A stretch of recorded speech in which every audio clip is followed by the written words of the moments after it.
Force on charge का formula क्या था? Q v b sine theta था। अभी चार्ज के बदले अगर हम बात करें करंट कैरिंग वायर है, force on current carrying wire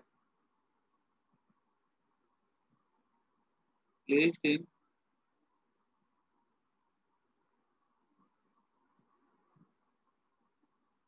magnetic, ठीक है। तो मान लो कोई करंट कैरिंग वायर है, इसमें चार्ज मूव कर रहा है, ठीक है? तो फोर्स ऑन चार्ज क्या होता है? क्यू वी बी होता है। तो इस फोर्स को हम लोग क्या ले सकते हैं? टोटल फोर्स, ये this is force on one charge,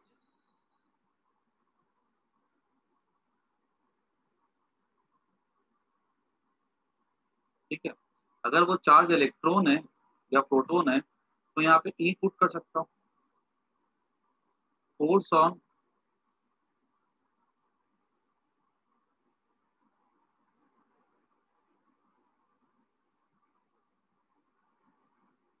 N charges, तो f equal to n e v b, ठीक है। जरा ध्यान से याद करो, आई का फॉर्मूला क्या था? N e a b d था ना। फोर्स ऑन, इसको मैं लिख सकता हूँ एन इंटू बी, मतलब यहाँ पे क्या? Force on, force on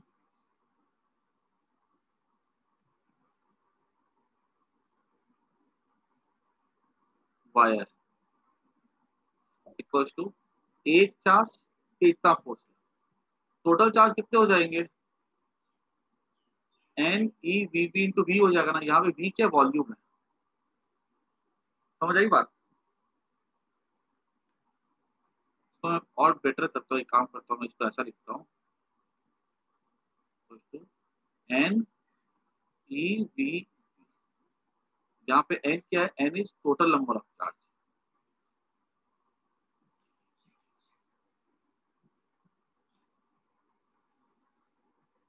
therefore f हो जाएगा, कैपिटल एन के बदले में क्या लिख सकता हूँ? Small n into v. Small n क्या है? Charge density.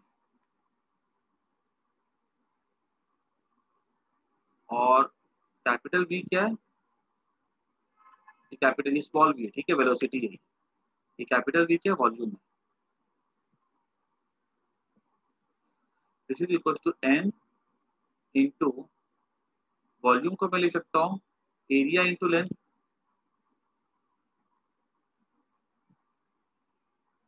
है ना, into e into b into b. अब जरा ध्यान से देखो, n e a b, n e a b, n e a b into area, ये क्या होता है? करंट होता है ना, I l b. This is the force. Force को अगर यहाँ पे मान लो अगर एंगल थीटा है तो थीटा रहने दो, यहाँ पे अगर थीटा तो यहाँ थीटा रहने दो।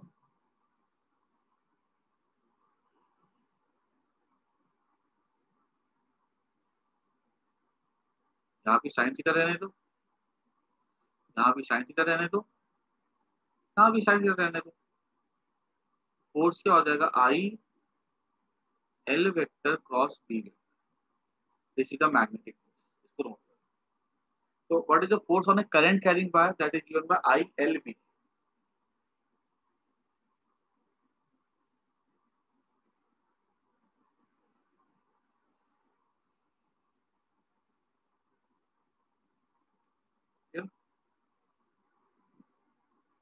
और डायरेक्शन देखा जाए ऑन करंट कैरिंग वायर तो it is same as the direction obtained by the Fleming's left hand rule, ठीक है। डायरेक्शन इज ऑब्टेन्ड,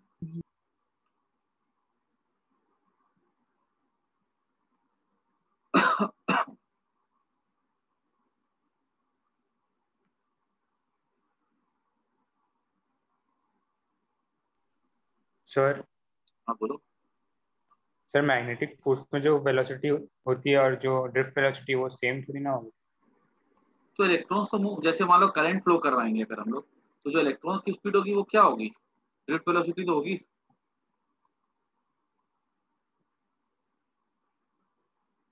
ना।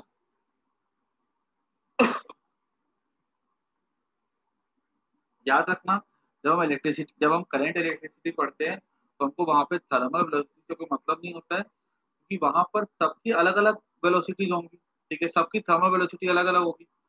तो अब सीधी सी बात है, अगर थर्मल वेलोसिटी के हिसाब से अगर पूछा जाएगा कि सर आपने थर्मल वेलोसिटी क्यों नहीं ली, तो मान लो कोई करंट कैरिंग वायर, कोई वायर स्टेशनरी है, कोई करंट फ्लो नहीं कर रहा है, तो भी इलेक्ट्रॉन्स तो मूव कर रहे होंगे, किधर जा रहा होगा किधर जा रहा होगा, हर एक इलेक्ट्रॉन पे फोर्स लग रहा होगा, लेकिन वो सब फोर्स तो कैंसिल कर जाएंगे। बात समझ में आ रही है कि नहीं आ रही है। हाँ सर। तो इफेक्टिव वेलोसिटी जो जो हम काउंट करेंगे वो कौन सी वेलोसिटी काउंट करेंगे, ड्रिफ्ट वेलोसिटी। एक करंट, अगर हमने एक सिंपल वायर को ले लिया और उसको हमने रख दिया मैग्नेटिक फील्ड पे, उस वायर पे कोई भी तरह का फोर्स नहीं लगेगा, भले उस पे चार्ज मूव कर रहे हैं, लेकिन उन चार्जेस का रैंडम मोशन है, सब इधर उधर भाग रहे हैं, तो नेट फोर्स कितना हो जाएगा वहां पे, जीरो हो जाएगा। ऐसा, आगे बढ़े।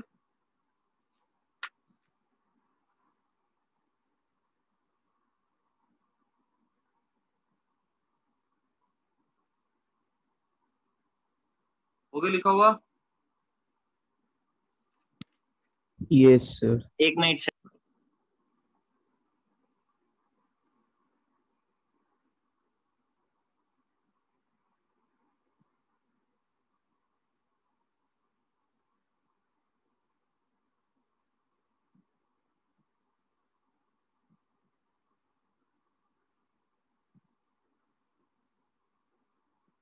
और तुम लोग जितने भी चैप्टर्स मैंने पढ़ा करके रखे हुए ना, हम लोग के हो गए 3 चैप्टर हमारे पूरे के पूरे खत्म हो चुके हुए, चैप्टर 1, चैप्टर 2, चैप्टर 3। इसके सारे के सारे नोट्स अच्छे से प्रिपेयर कर लेना, चैप्टर को अच्छे से तैयार कर लेना, बिकॉज मैं बहुत जल्द कुछ कुछ बच्चों को बुलाऊंगा क्लास में और वहाँ पे टेस्ट लूंगा मैं। देखो पढ़ाना पॉसिबल नहीं हो पाएगा, डाउट्स क्लियर कर दूंगा थोड़े बहुत पर्सनली में, सुबह बुला करके, और टेस्ट लूंगा मैं चैप्टर 1, 2, 3। और जो टेस्ट दूंगा ना मैं, वो पूरे चैप्टर्स की एक साथ, जैसे 3 चैप्टर पढ़ा दिए मैंने, तीनों की टेस्ट एक साथ होगी, बाकी जो सब्जेक्टिव टेस्ट होगी।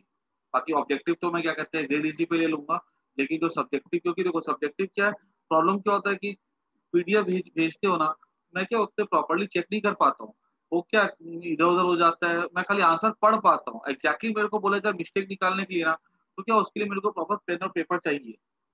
इसलिए 3 चैप्टर हो चुके हुए हैं, उसके answers, long answers thoroughly prepare कर लेना, शॉर्ट वेरी शॉर्ट सब प्रिपेयर कर जाना, खास करके वो क्वेश्चन जो बोर्ड में आ चुके हुए हैं। और वैसे भी मैं 1-2 दिन में, मतलब मुझे लगता है आज वो मेरा वो पेपर क्या कहते हैं खाली प्रिंट आउट निकालने बाकी है, तो मैं वो क्या कहते हैं सीबीएसई वाले को सीबीएसई का क्वेश्चन मैं प्रीवियस ईयर के, और आईसी वाले को आईसी का दे दूंगा मैं। तो उसके बाद आगे बढ़ते हैं हम लोग। नेक्स्ट टॉपिक है हमारा फोर्स बिटवीन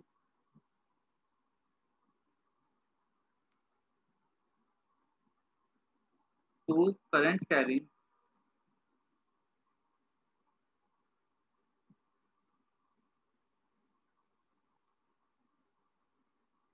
कंडक्टर, ठीक है। दो करंट कैरिंग कंडक्टर है,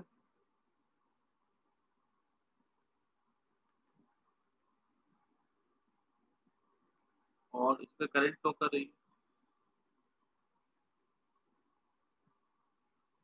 अब यहाँ पे ये जो, यहाँ पे करंट I1 है, यहाँ पे करंट I2 है, पूछा गया इनके बीच में कितना फोर्स लगेगा। इनका डिस्टेंस हमको दे दिया जाएगा, मान लो x। वायर काफी लंबी है, काफी लंबी का मतलब समझ में आता है कि वायर का जो लेंथ है वो काफी बड़ा है in comparison to distance between them, ऐसा। तो पूछा गया कि बताओ यहाँ पे ये दो वायर के बीच में फोर्स कितना होगा।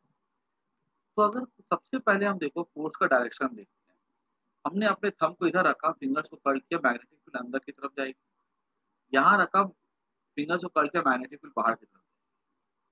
ड्यू टू 1 at 2 फील्ड अंदर की तरफ है, ड्यू टू 2 at 1 फील्ड बाहर की तरफ है। हाथ को घुमा करके देखो, राइट हैंड पाम रूल, उसके बाद आगे बढ़ूंगा। कुछ हाथ घुमा करके देखो, जब तक नहीं हाथ घुमाओगे तब तक कि नहीं आएगा।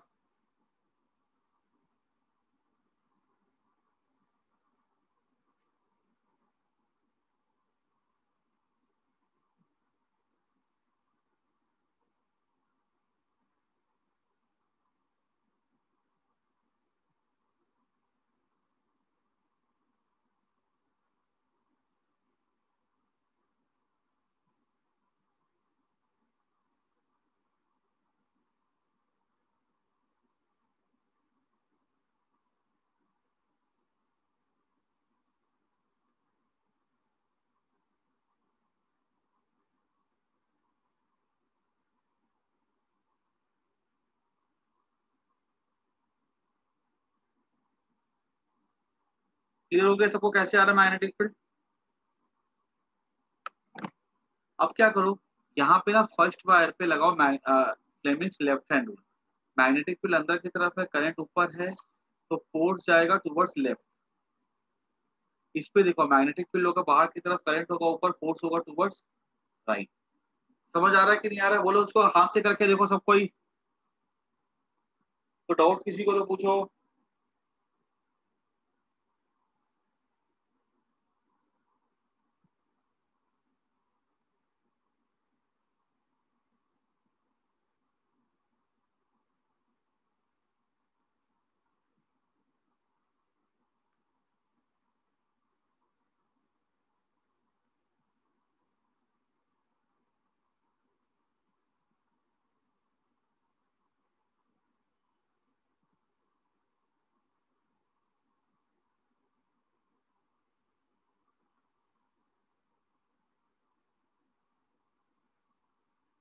क्लैरिटी हुई कि नहीं हुई? बोलो सबको। अरे तुम लोग कुछ बोलते नहीं हो, समझ आया कि नहीं आया?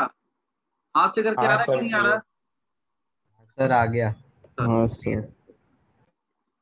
तो ये यहाँ पे फोर्स का डायरेक्शन हो जाएगा। तो सबसे पहला पॉइंट लिखना, when current flows in same direction,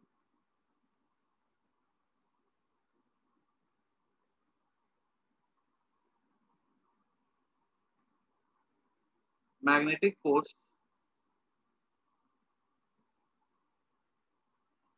is attractive. जैसे दो सिमिलर चार्ज के बीच पे फोर्स कैसा होता है, दो अपोजिट चार्ज के बीच पे फोर्स कैसा होता है, अट्रैक्टिव होता है। यहाँ पे करंट अगर सेम डायरेक्शन में फ्लो करती है तो फोर्स कैसा होता है, अट्रैक्टिव होता है। अब यहाँ पे हम क्या लिख सकते हैं, फोर्स ऑन टू, ये वायर वन है, ये वायर टू है, force on wire two due to one, ये हो जाएगा ILB। ठीक है, फोर्स ऑन ऐसा लिख सकता हूँ, force on length L of wire two due to wire one, force on two due to one हो जाएगा I2 L into B। What is B है? Magnetic field due to one. तो this is equals to force on two due to one हो जाएगा mu naught, what is field here, I1 2x, one, ये field हो जाएगा due to into length L कर दिया और ये I2 कर दिया। This implies that force on unit length, देखो एक्चुअली वायर क्या, वायर काफी लंबी लेते हैं। ठीक है, वायर तो हमारी 5 मीटर 10 मीटर कुछ भी हो सकती है, और छोटा सा गैप हो सकता है उनके बीच में। तो हम कितने लेंथ की बात करें तो हम क्या करते हैं, यूनिट लेंथ की बात करते हैं। तो F2/1/L क्या हो जाएगा, mu not I1I2/2x is the force on unit length. तो force on unit length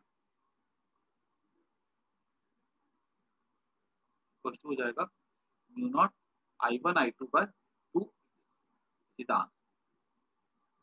sir पाई भी आएगा ना गाइड में? हाँ 2πx।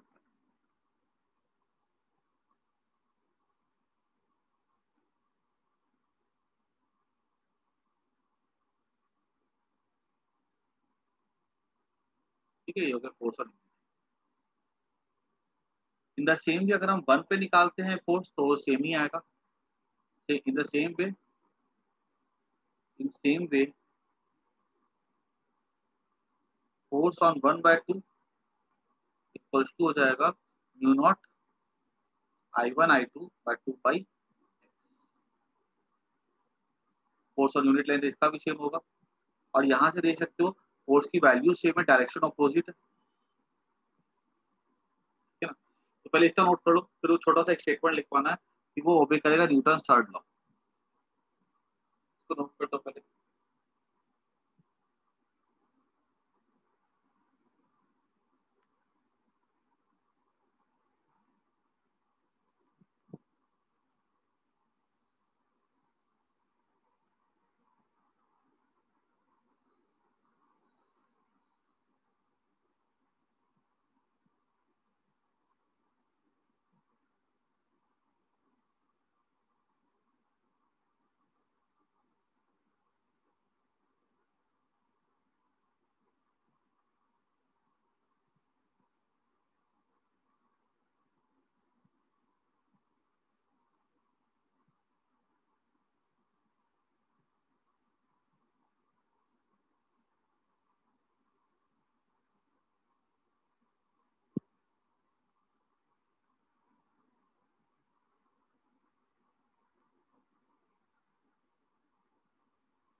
सर तो सर ये जो फोर्स लग रहा है लेंथ एल पे वायर 2 के, वो पूरा वायर 1 लगा रहा है कि वायर 1 का भी एक पर्टिकुलर पार्ट? नहीं, पूरा वायर लगा रहा है फोर्स, पूरा वायर लगा रहा है।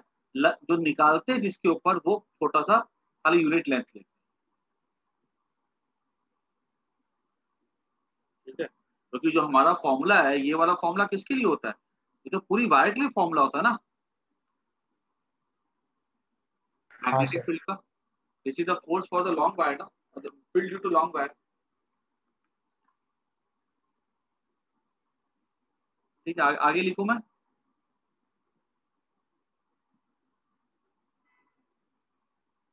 Clearly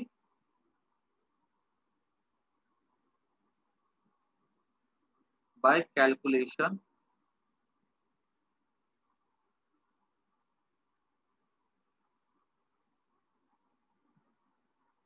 value of force is same and by use of Fleming's, the use of right hand palm rule and Fleming's left hand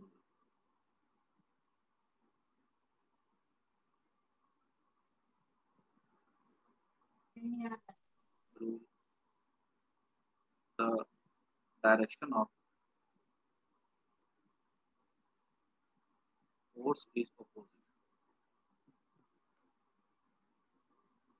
Therefore, they obey Newton's third law of motion.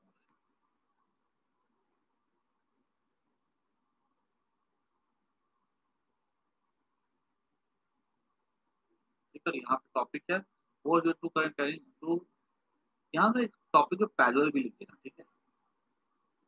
कि अगर wire parallel नहीं होंगे तो ये result सही नहीं बैठेगा, फिर अगर नॉन पैरेलल हो जाएंगे तो फिर वैल्यू अलग आ जाएगी।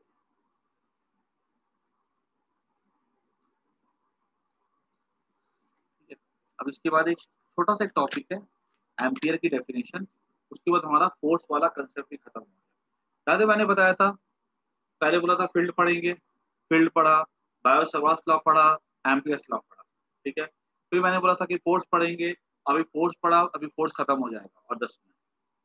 फिर हम लोग पढ़ेंगे टॉर्क, फिर पढ़ेंगे गैल्वेनोमीटर।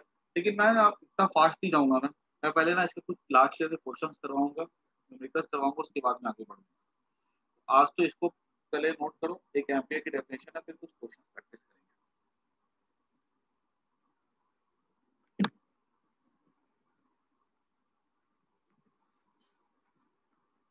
सर इसमें एंगल इंक्लूड नहीं किया फोर्स में? क्या बोले? एंगल इंक्लूड नहीं किया फोर्स में? एंगल? हाँ सर, साइन जीरो भी तो आ जाएगा ना, तो जीरो हो जाएगा। नहीं, साइन थीटा तो आ तो रहा ना, देखो लिखा ना मैंने, लिखा यहाँ पे कोई लिखा नहीं, मतलब साइन 90 हो गया।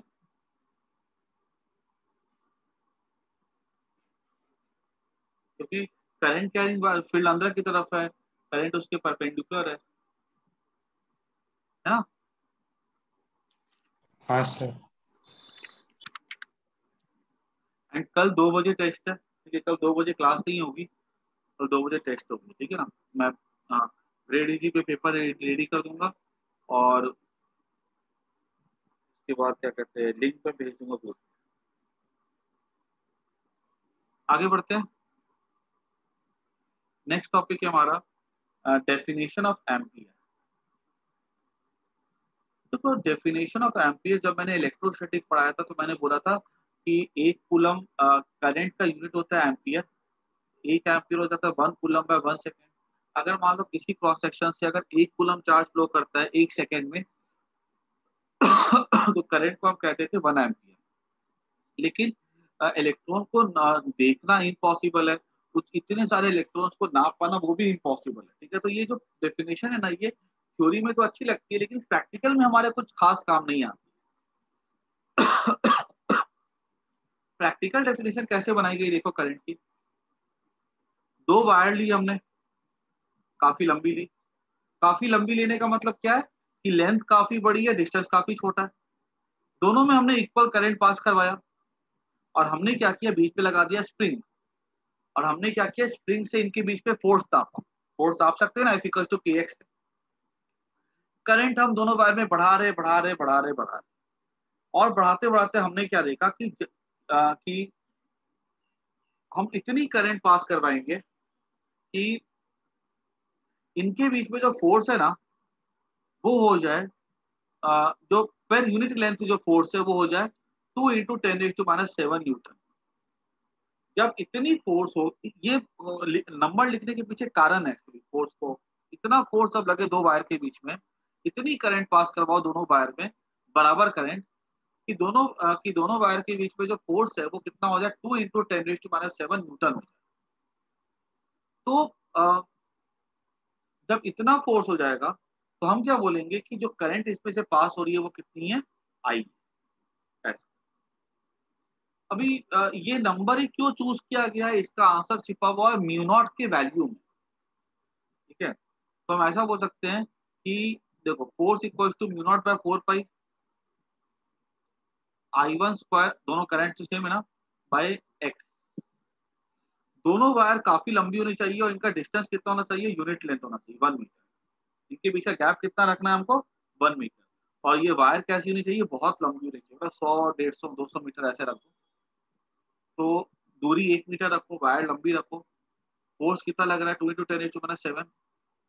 न्यू नॉट की वैल्यू कितनी होती है, 4 पाई × 10⁻⁷ हो जाती है, ठीक है। तो यहाँ पे हम लिख सकते हैं, यहाँ 2 पाई आएगा ना, यहाँ 2 पाई आएगा, 2 पाई 4 पाई, 4 पाई एक्स I स्क्वायर। तो ये क्या होगा, कट जाएगा, ठीक है। इससे क्या, अगर 2 पाई होता तो 2 पाई होता, शायद 2 पाई होता। लॉन्ग वायर के लिए 2 पाई था ना फॉर्मूला, हाँ, क्योंकि वो साइन अल्फा प्लस, हाँ, बराबर 2 पाई होता है। 2 पाई, न्यू नॉट की वैल्यू 4 पाई होती है, ये कट जाएगा, ये पाई पाई कट जाएगा, 2 × 2 = 4, 2 कट जाएगा। I स्क्वायर कितना, एक्स को क्या लेना अपने को, एक्स को तो 1 लेना है ना, तो आई कितना हो जाएगा, 1 हो जाएगा। आई बात समझ में? ये डेफिनेशन में लिखवा दूंगा अभी कि क्यों ये नंबर क्यों लिया गया, समझ में आया कि नहीं आया, देखो यहाँ से, यस सर। है ना। तो हम सीधी सी बात है, हमको करंट 1 एम्पियर डिफाइन करना है। 2 तार ले लो, ठीक है, उनकी लेंथ काफी बड़ी है, उनके बीच का डिस्टेंस रख दो 1 मीटर, करंट पास करवाओ, बीच पे स्प्रिंग लगा दो, फोर्स आपकी। जब उनके बीच में फोर्स लग रहा है 2 × 10⁻⁷ न्यूटन, तो हमने बोल दिया कि जो करंट फ्लो करी है वो कितनी होगी, 1 एम्पियर। ठीक है, अब इसको हम लिख सकते हैं वर्ड्स में ऐसा, तो समझाने के लिए था 1 ampere is the current when flowing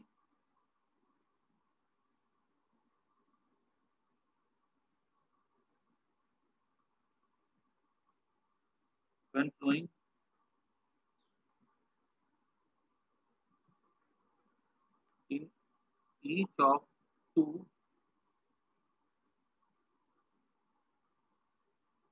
infinitely long parallel conductors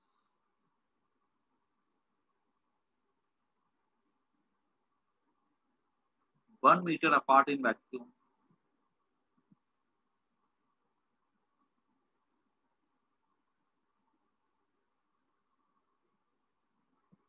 produce between them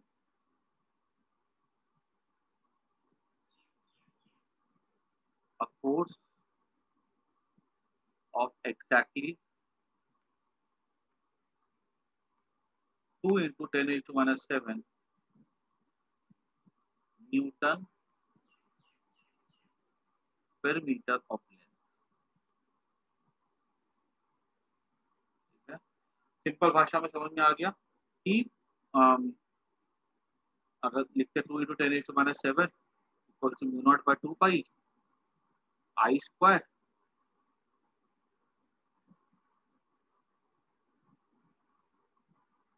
bye 1, I कितना हो जाएगा यहाँ से 1 एम्पियर। ये हो गया करंट का डेफिनेशन। करंट का डेफिनेशन कहाँ से बनाया गया, from the magnetic effect of the current, याद रखना। अगर हम बात करें न्यूटन फिजिक्स की, जो आईसी वाले यूज करते हैं, उनके हिसाब से हमारा चैप्टर नंबर 7 पूरी तरह से कंप्लीट हो चुका हुआ है। थ्योरी चैप्टर 7 पूरा खत्म हो चुका हुआ है न्यूटन फिजिक्स। लास्ट टॉपिक उनका यही है। बाकी सीबीएसई की बात करें तो चैप्टर 4 चल रहा है। तो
आगे बढ़ते हम लोग। अभी ना हम लोग नेक्स्ट क्लास में स्टार्ट करेंगे, अब नया टॉपिक होगा टॉर्क का। अभी ना मैं थोड़े से क्वेश्चन करवा देता हूँ जो भी हम लोगों ने पढ़ा अभी तक जितना भी। अब इसके बाद नया टॉपिक स्टार्ट होगा। हाँ बोलो सर, इसमें एकदम बड़ी वायर क्यों लेते हैं? छोटी वायर से भी हो सकता है, बड़ी वायर तो बड़ी होगी ना। जो फॉर्मूला होता है μ0/2 पाई वाला, वो तो बड़ी वायर के लिए होता है ना। हाँ, पर सर जैसे लैब में करे तो बड़ी वायर तो रिलेटिवली बड़ी लेकिन होती है ना प्रॉब्लम सर, क्या होगा, डिस्टेंस देखो बहुत छोटे रखते छोटी वायर अगर लेंगे तो फिर उसके लिए हम कैसे वो फिर स्टैंडर्ड कैसे डिफाइन करेंगे एंगल के लिए, बताओ। हैं। तो डिस्टेंस बहुत छोटा होगा तो वैसे ही बड़ी हो जाएगी ना वायर्स तो। देखो ये एक्चुअली क्या देखा जाए तो बड़ी वायर का सबसे डेफिनेट ये जो फॉर्मूला जो है ना सिंपल बनेगा सिर्फ और सिर्फ छोटी लंबी वायर के लिए। अगर छोटी वायर लेंगे ना तो फिर तुमको पता है mu not by 4 pi sine alpha plus sine beta हो जाएगा, है ना। फिर यहाँ पे √2 आएगा, ये सब आएगा, तो उससे क्या चीजें कॉम्प्लेक्स हो जाएंगी, इसलिए नहीं बनाया गया ऐसे। ठीक है। बाकी अगर लंबी वायर की जब बात की जाए तो अगर मान लो हमने कोई वायर की लेंथ ले ली, अगर 25-30 मीटर ले ली तो उसे डिफाइन हो जाएगा वो।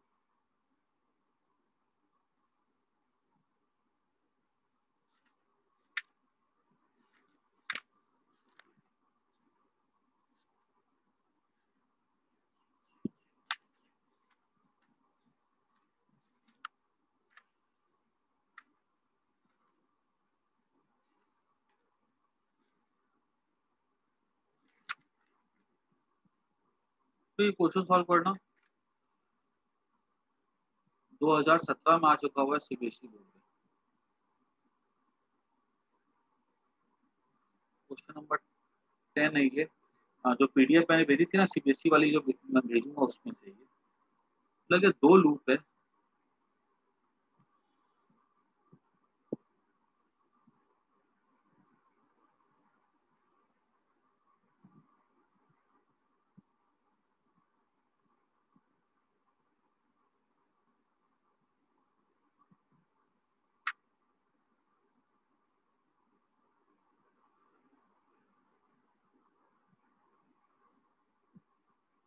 ऐसे करके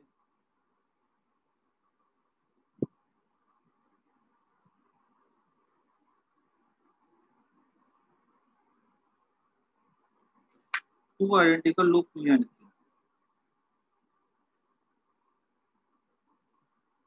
ईच ऑफ रेडियस 5 सेंटीमीटर, दोनों का रेडियस कितना है 5 सेंटीमीटर है।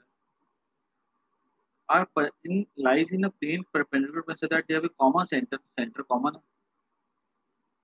एक तो ऐसा रखा गया है और एक तो ऐसा रखा गया। Find the magnetic direction of net net is common. बोला सेंटर पे बताओ फील्ड की वैल्यू क्या होगी, डायरेक्शन क्या होगा। और बोला गया है कि ई में करंट है 3 एम्पियर, इसमें करंट है 4 एम्पियर। बताना है कि मैग्नेट फील्ड की वैल्यू क्या होगी सेंटर पे। ट्राई करो तो सबको खुद से याद करो। Magnetic field due to circular loop क्या था, mu naught I by 2r। और डायरेक्शन क्या था, परपेंडिकुलर टू द प्लेन। एक में करंट ऐसे, एक में करंट ऐसे। फटाफट सॉल्व करो।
ओके।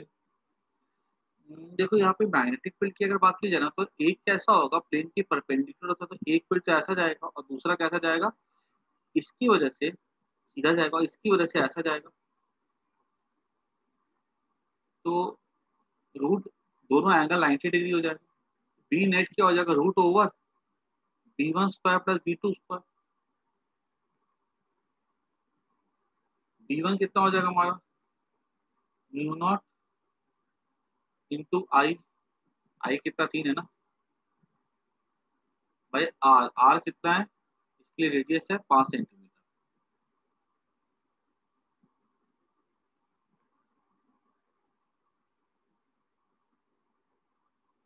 है ना। Mu naught I by 2r।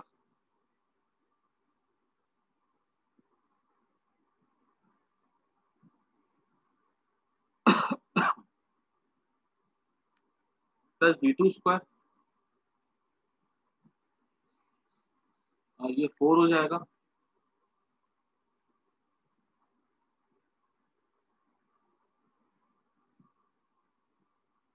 है ना, सब कुछ सेम जा रहा है, तो म्यू नॉट बाय 10 इंटू 10⁻1 हो जाएगा, उसका बाहर ले लो, रूट ओवर, एक मिनट, यहाँ पे आर स्क्वायर होगा ना, हाँ अच्छा बराबर है, सब सही जा रहा है। 3 का स्क्वायर 9, 9 का 4 का 16, दैट इज रूट 25 हो जाएगा। और इसका हमने क्या किया, 10⁻1 था, स्क्वायर से बाहर आके, तो यहाँ स्क्वायर नहीं आएगा, रूट बचेगा, यहाँ हो जाएगा 5 इतना, और टेस्ला हो जाएगा। समझ आया कि नहीं आया, इसको फिर निकाल लो वैल्यू, इसको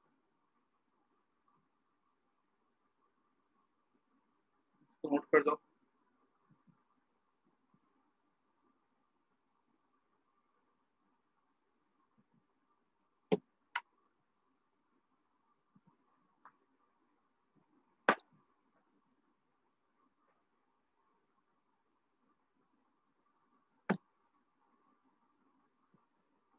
सर फर्स्ट वाले में 3/2 भी आएगा ना, दोनों में सर 2 डिवाइड,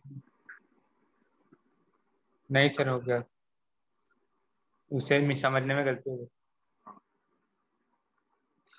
एक मिनट यार, स्क्वायर सब सही जा रहा है, कोई दिक्कत नहीं।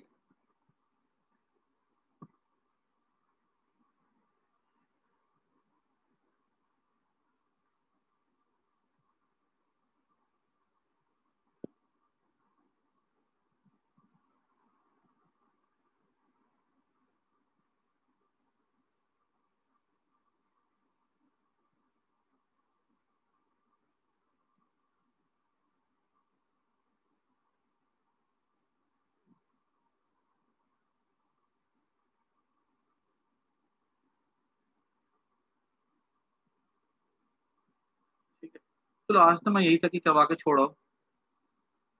नेक्स्ट क्लास में हम लोग पहले ना थोड़े से इसके क्वेश्चन और लेंगे, उसके बाद फिर मैं स्टार्ट करूंगा टॉर।